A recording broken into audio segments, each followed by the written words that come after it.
Good evening and welcome to the MNB Wrestling Report Raw review for February 27th, 2010. I thought we had a decent Raw tonight. There wasn't a whole lot of action in the show, which was really disappointing, but at the same time kind of expected because it is the road to WrestleMania.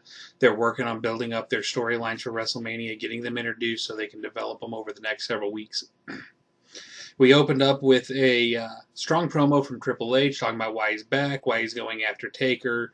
Says that he's gone through everything and all that's left after 16 years that he hasn't done is break the streak. He said all Taker has left is to find someone that can truly challenge him for the streak. So that's the basis of their match.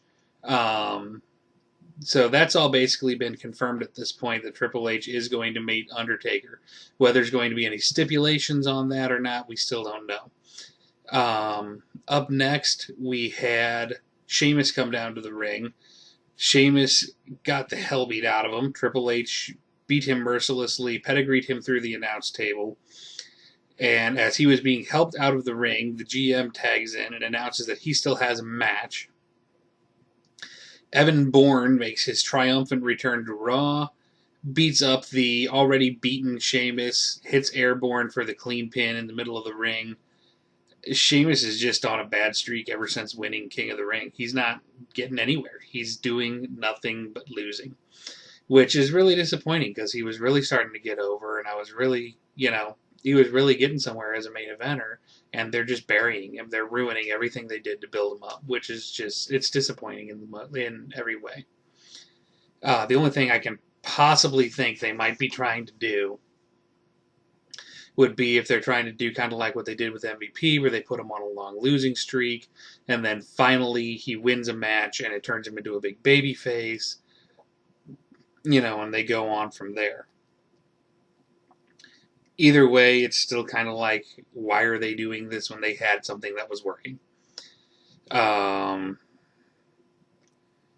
there, we had a segment with Michael Cole and Jerry the King Lawler.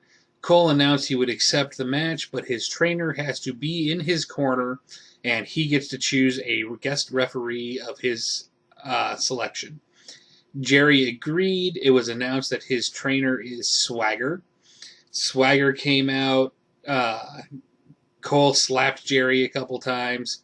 Jerry went for Cole. Swagger stopped him, eventually put him in the ankle lock while Cole taunted him. It wasn't a bad segment. It established the Lawler-Cole match and what the stipulations are going to be there. Honestly,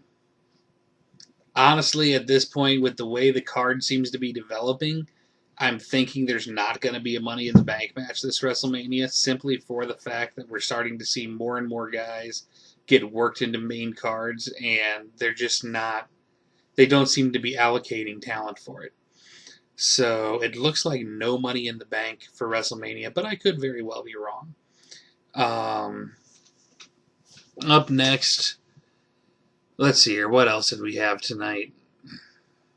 We had a Divas match. Divas Battle Royal.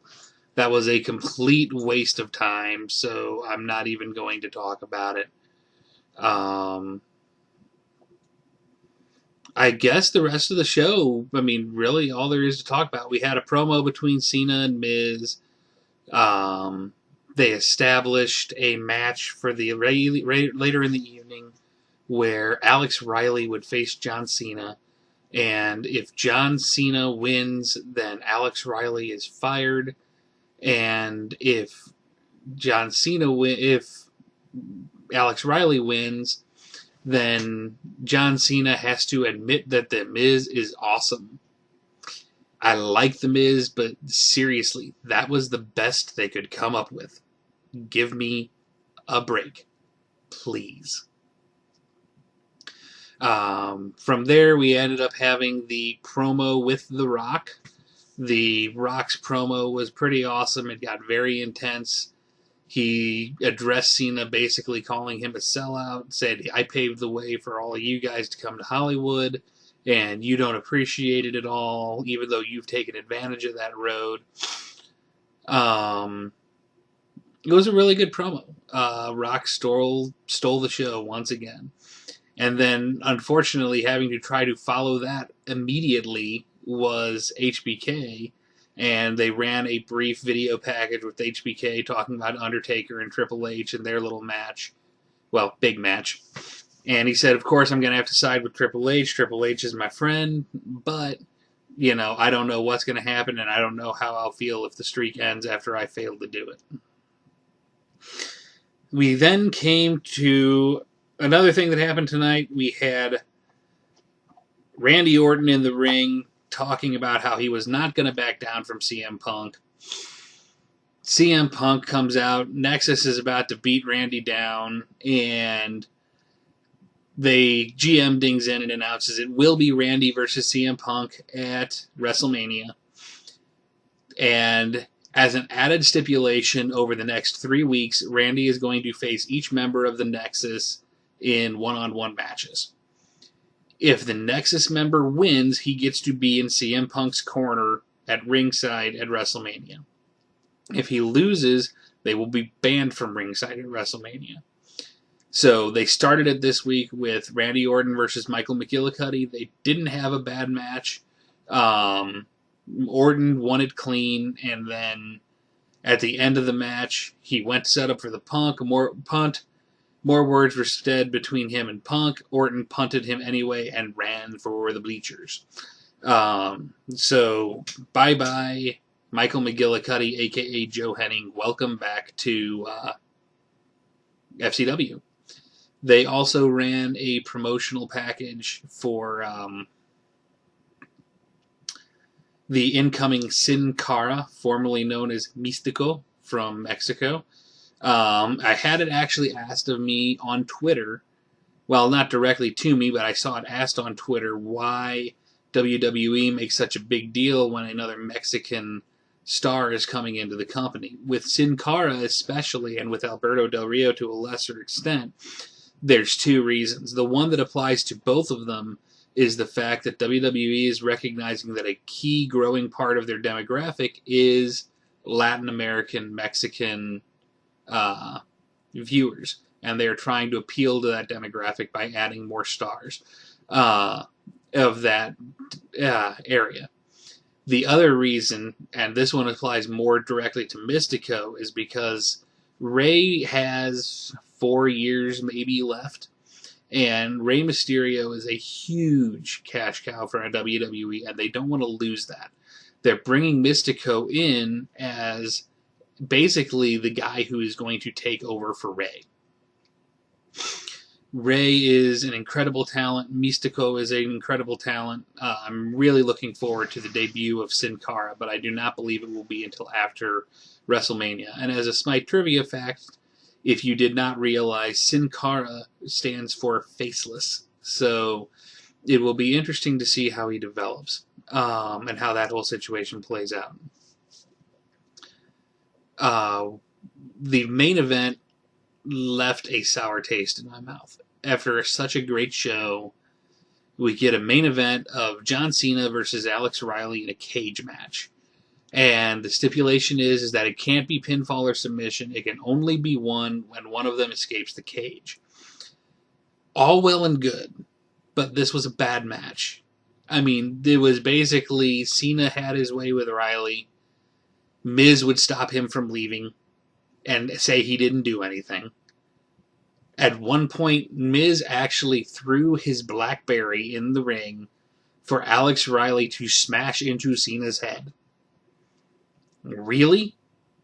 We're supposed to, we've gone from steel chairs and brass knuckles to cell phones. Wonderful. Anyway, in the end, Super Cena muscles his way out of the cage, and Miz hits the skull-crushing finale on Cena outside of the ring. The one thing they did with Miz tonight that I liked was they really built him getting frustrated about the whole Cena-Rock situation, saying that, I'm the world champion, I'm the one facing Cena in the main event, not The Rock. People should be paying attention to me. Unfortunately, WWE has built him as as a unknown, unfactored champion that it's hard for people to take him seriously right now, and it's really going to take work to make him seem a legitimate threat to Cena. for what it's worth, I think they are trying to do that. I was very disappointed when he attacked Daniel Bryan. When I saw him coming out to the ring after so little action this show and what little we got being so poor, I was thinking, great, at least they're going to end it with a good wrestling match. Because everybody knows Daniel Bryan goes in the ring, chances are you're going to get at least a 3-star match out of him. But no, it was not to be. So that's Raw. I'm not going to bother rating the matches on this one. It's just not worth it. I'm going to give the show overall a 6.5 out of 10. It gets so much for the appearance from the great promo from Triple H, the return of Evan Bourne, the Randy Orton Punk setup, the Miz setup, the Lawler Cole setup, the promo by The Rock, the talk from HBK. They did a really good job in building their WrestleMania storylines. Unfortunately, they did not put on any real, I think there was maybe 16, 17 minutes of wrestling on a 2-hour wrestling show. Kind of a disappointment there, but I think we will see more and more matches taking place once the storylines are established. Probably next week we'll see a lot more action. Still, not a terrible Raw. Could have been a lot worse than it was.